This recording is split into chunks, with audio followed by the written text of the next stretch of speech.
Halo semua, Assalamualaikum warahmatullahi wabarakatuh. Perkenalkan, saya Yuni Pratiwi. Ya, bagaimana kabar teman-teman hari ini? Tetap waspada, jangan panik ya. Aku mau sharing sedikit tentang dampak coronavirus ini pada dunia ekonomi Indonesia ya. Kenapa sih aku bahas ini?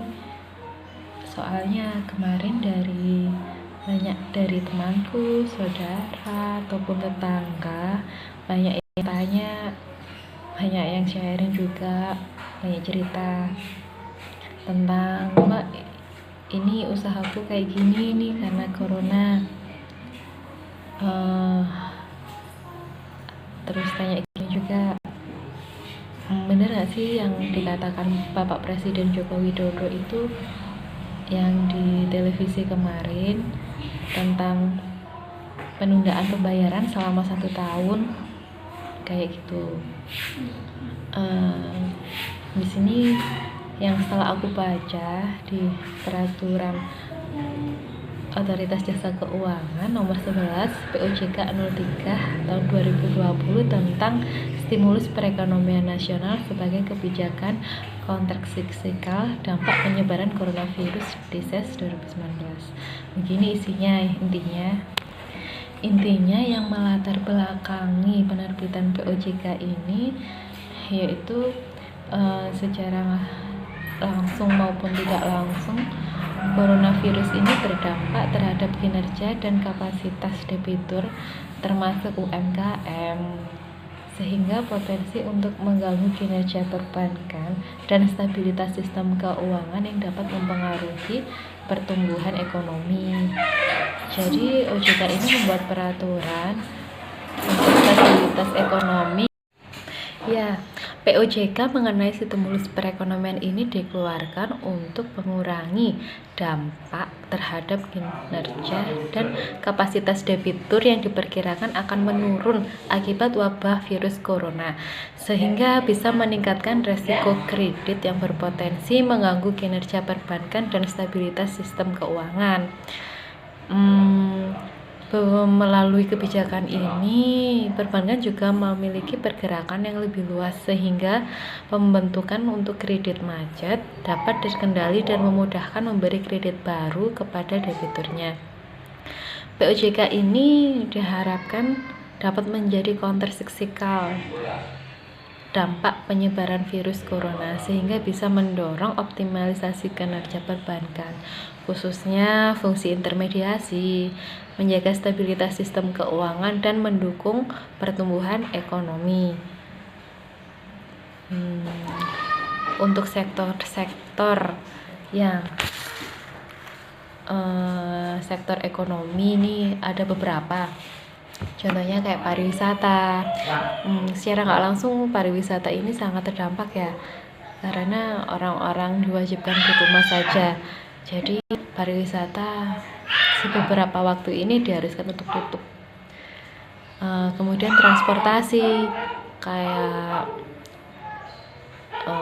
kereta, bus pastilah mengalami dampak. Kemarin aku juga sempat sharing sama driver Grab Car.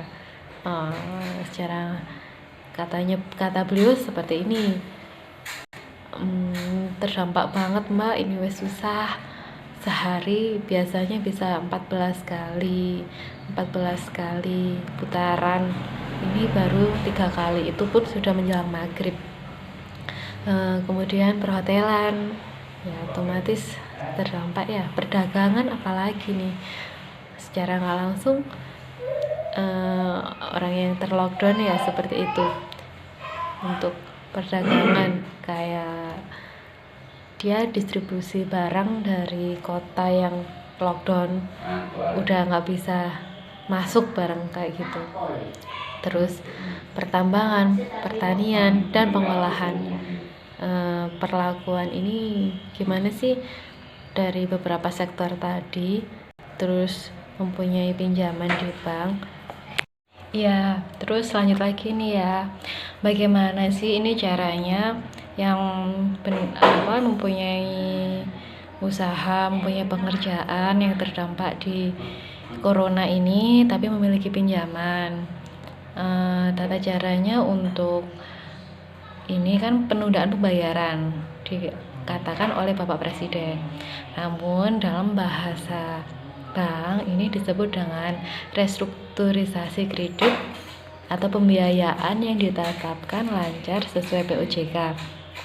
Tata caranya seperti ini. Kualitas kredit pembiayaan yang direstrukturisasi dapat ditetapkan lancar apabila diberikan kepada debitur yang terkena dampak penyebaran COVID-19 dan restrukturisasi dilakukan setelah debitur terkena dampak penyebaran. Restrukturisasi kredit atau pembiayaan dilakukan sesuai peraturan OJK mengenai penilaian kualitas aset. Antara lain yang pertama penurunan suku bunga.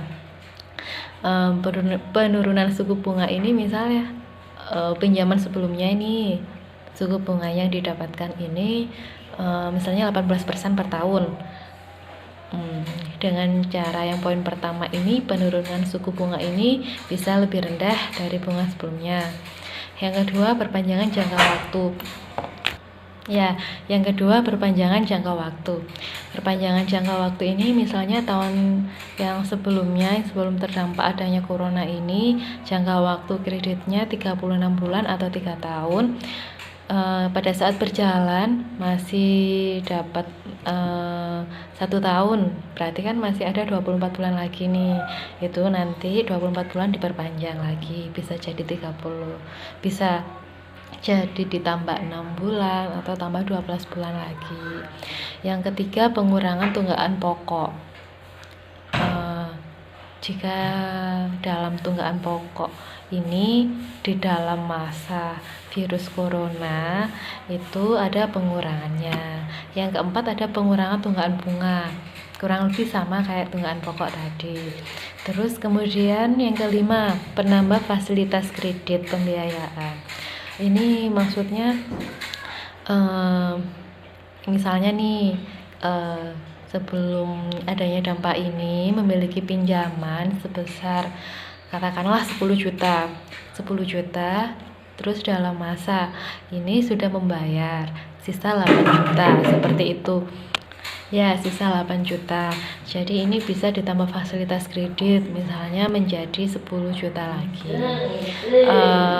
Kemudian yang keenam, konversi kredit atau pembiayaan menjadi penyertaan modal sementara.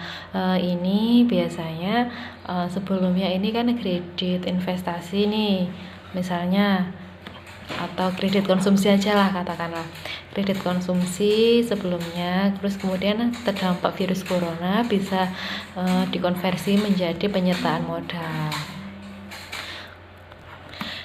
Seperti itu kurang lebihnya. Meski demikian, tetap ada tata cara yang harus diikuti. Nasabah ini wajib mengajukan permohonan restrukturisasi dengan melengkapi data yang diminta oleh pihak perbankan yang dapat disampaikan secara online maupun secara offline. Permohonan tidak serta-merta akan disetujui. Perusahaan pembiayaan terlebih dahulu melakukan asesmen atau penilaian menyeluruhi dan faktor yang dipertimbangkan. Salah satunya nasabah tersebut termasuk terdampak langsung atau tidak langsung dengan penyebaran virus COVID-19 ini. Dan juga dilihat dari histori pembayaran pokok dan bunga. Kemudian perusahaan perbankan memberikan keputusan berdasarkan profil nasabah. Keputusan ini mencakup pola restrukturisasi yang ada 6 tadi, pilih yang mana seperti itu. Tergantung dilihat dari kondisi nasabah tersebut atau model 6 tadi. Jumlah yang dapat direstruktur pun juga disesuaikan dengan kemampuan pembayaran cicilan oleh debitur. Demikian, cukup sekian nih sharing dari aku. Semoga bisa menjawab pertanyaan sedikit dari teman-teman, saudara dan tetangga saya. Em, Semoga wabah virus corona ini segera pergi ya, karena sangat berpengaruh juga kepada kehidupan kita. Cukup sekian. Terima kasih atas waktu teman-teman untuk menyimak video ini. Assalamualaikum warahmatullahi wabarakatuh.